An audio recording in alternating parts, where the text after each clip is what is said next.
من بين كل الأشياء في العالم، من بين كل الأشياء التي يمكن للإنسان أن يقوم بها، لماذا اليوغا؟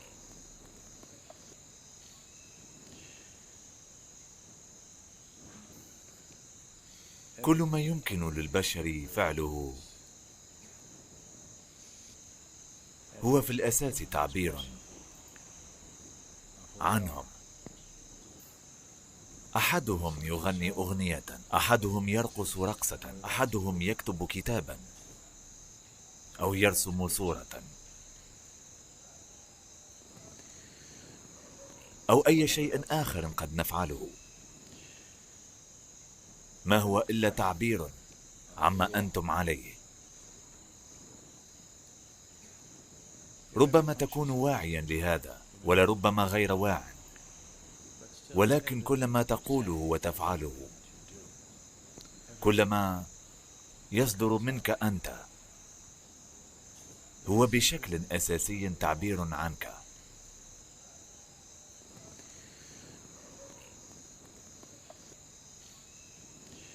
من هذا المنطلق تقع اليوغا في الطرف المعاكس تماما لهذا، لأن اليوغا ليست بتعبير عنك، ولا تقرر ما أنت عليه، بل تقرر طبيعة ما تريد أن تكونه أنت. إنها تغير أساسيات وجودك. اليوم هناك أدلة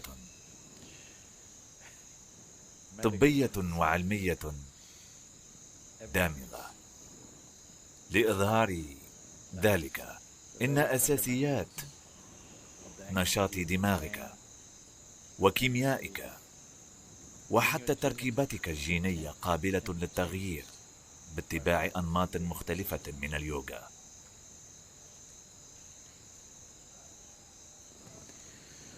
هذا لم يكن بحاجة لتوكيد، فلطالما شهدنا ذلك، لكن اليوم هناك أدلة علمية تثبت ذلك. إذن اليوغا لا تعبر عما أنت عليه، إنما تقرر طبيعة من تريد أن تكون، مغيرة المكونات الأساسية التي جعلتك ما أنت عليه. اليوغا كنظام تحتاج انخراطا أكثر بكثير من أي شيء آخر. من بين كل أنواع الأنشطة التي نقوم بها، والتي هي مجرد تعبير عن من نكون، ففي حال وجدت التعبير التام من خلال أي نشاط معين، فيمكن لهذا أيضا أن يترك فيك تغييرا ما.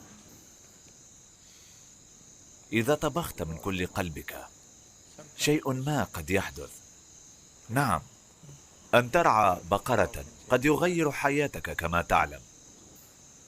أن تنشد من كل قلبك أحيانا، أو أن ترقص من كل قلبك قد يحدث تغييرا ما، لكن هذا فقط تأثير معين نتيجة الانخراط الكلي في نشاط محدد. لكن بغض النظر يبقى هذا النشاط مجرد تعبير عنك، ولا يحدد طبيعة من أنت.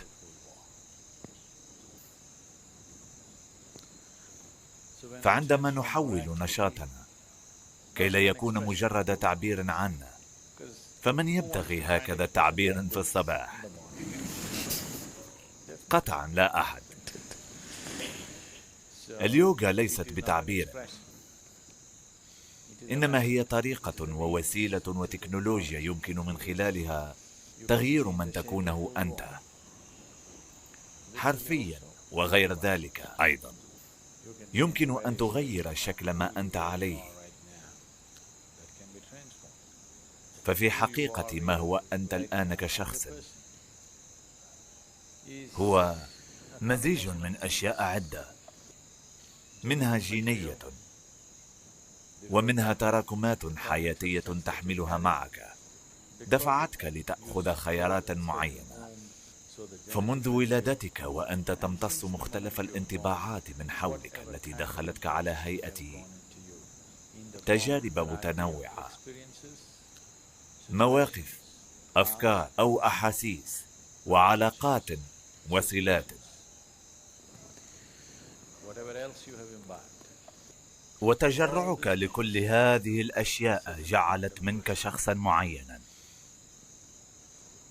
فحين تقول عن نفسك أنا شخص بطبع معين، ما تقوله هو أنه لديك هذا النوع من النزعات. حين تقول عن نفسك أنا شخص بطبع معين، ما تقوله يعني أن فيك نزعات تعتبرها جزءا من هويتك، ودوافعك القسرية هذه تحدد هويتك وأي نوع من الناس أنت. تعلمون أن ما يأتي من الغرب رائج جدا، ففي أيامنا وفي الهند هناك هنود يتشبهون بالغرب أكثر من الغربيين أنفسهم، وإن ذهبت إلى أقصى الغرب ستلتف وتعود إلى الهند.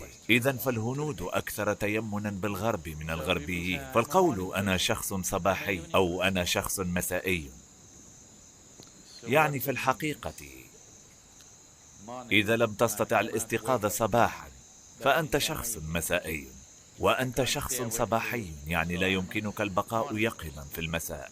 ولا يقتصر تصنيف الناس على هذا، إنما هناك جمهور البلاك بيري وجمهور الآبل. العالم يتم تقسيمه بشتى الطرق. ليست الأدوات مجرد أدوات نستخدمها، إنما أصبحت تحدد الهوية ويصنف المرء وفقا لها. فإذا هناك قوم الشاباتي وهناك قوم الرايس وأيضا قوم إيدلي من شتى الأنواع كما تعلمون. إذا فما تصنف به نفسك في الحقيقة كنوع ما هو إلا نوع معين من الدوافع القسرية. أنت تجلس نفسك لليوغا لأنك لا تريد أن تكون هذا النوع أو ذاك، بل ستكون النوع الذي يلزمه الأمر في وقت معين. إذا تطلب الأمر أن تكون شخصا صباحيا تكون، وإذا تطلب شخصا مسائيا تكون، وإذا ليس من حاجة لتكون شخصا فلن تكون.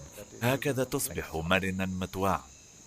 وتبدأ هذه المرونة بالعمل على جسدك، وبعد العمل على الجسد يجب أن تمتد إلى كل جوانب حياتك: بنيتك الجسدية، بنيتك السيكولوجية، بنيتك العاطفية، وبنيتك الكارمية. كل شيء فيك يجب أن يصبح مرنا، فتكون كما يلزم، لا أن تكون عالقا في أن تكون على هذا الشكل أو ذاك. اليوغا كمنهج، اليوغا كطريقة تقنية، هي في الأساس كسر لقيود، تجسيد معين يحدث نسميه شخصية. اليوغا هي ارتقاء من كونك شخصا لتصير حضورا. إذا كنت شخصا فهذا يعني أنك صنعت قوقعة لذاتك، وأنك تعمل فقط بداخل هذه القوقعة. فإذا قمت بكسر هذه القوقعة لن تكون بعدها شخصا، ولكن محض حضور، كما الحياة، كما الخلق، حضور. متى حصر في قوقعة أصبح شخصا. فاليوغا تعني أنك تعمل بتأن على التخفيف من سماكة القوقعة وجعلها أرق وأرق وأكثر مسامية، حتى يأتي ذاك اليوم الذي يمكنك الوجود فيه من دون القوقعة. أساسا وبمنظاركم اليوغا تعني الصباح.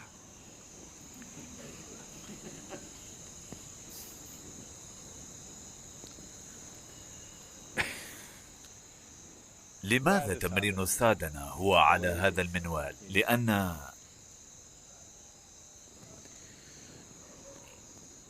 كل ما هو مادي هو دوري في هذا الكون. تدور الكواكب حول الشمس، كل نظام متحرك أيضا. كل شيء في المجرات والوجود هو دوري ومتكرر. فكلما حددت نفسك بالبعد المادي للنظام كلما أصبحت بذاتك دوريا. حتى تجاربك دورية، فمسار حياتك دوري. وإذا تمعنت جيدا حتى المواقف التي تواجهها في حياتك تأتي بشكل دوري. So yoga means, on one level, to break the cycle of life. What is a circle right now, we want to open it up and make it a straight line. لأنك إذا كنت تدور في دوائر يعني لن تذهب إلى أي مكان، لن تتقدم، بل تتوهم فقط بأنك ذاهب إلى مكان ما، لكن كلا، أنت في مكانك والأمر يعيد نفسه مرارا وتكرارا.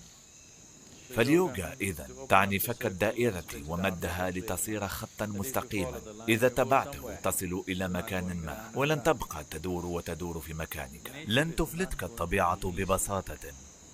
فببساطة عليك أن تعمل الأمر وتعمل وتعمل، وإلا عليك أن تفرح بأنك تدور دون أن تبرح الدائرة. يمكنك تشبيه الدائرة أيضا بالسيرك. إذا أصبحت واعيا سترى كل شيء على أنه سيرك، وإذا لم تكن واعيا وفقط ترى 3 أقدام أمامك ستظن أن كل شيء حقيقي. عندما تلحظ دائرة حياتك برمتها سوف تتنبه فجأة بأنها أشبه بالسيرك، ولن تريد أن تخوض هذا السيرك وتعيشه مرة بعد مرة. فقط إذا رؤيتك محدودة سترى 3 أقدام أمامك، كل شيء سيبدو حقيقيا. إذا تفتحت ورأيت الدائرة بأكملها التي أنت فيها ستبدو كسيركا، وحتما لا تود أن يستمر السيرك للأبد.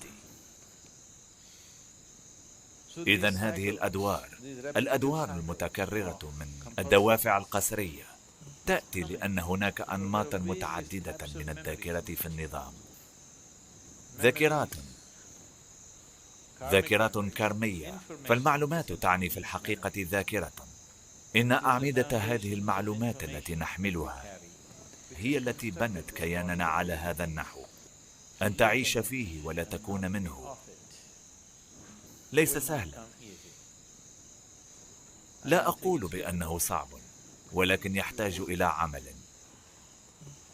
إن تمرين السادنا يتمحور حول هذا. فبغض النظر عن بساطة التمرين، إذا اتبع بشكل يومي ببطء يمكن للفرد أن يستشعر مستوى من الانعتاق يحدث داخليا خطوة بخطوة، ربما إنشا فإنشا، أو ربما ميكرو مليمترا فميكرو مليمترا. ولكن لا أحد يستطيع القول أن التمرين لا يحررك. سوف يحررك ببطء. إذا أردت الإسراع هناك عمل أكثر بكثير لتقوم به، وإذا لا تمانع أن تسير الأمور ببطء هناك شيء يمكن فعله.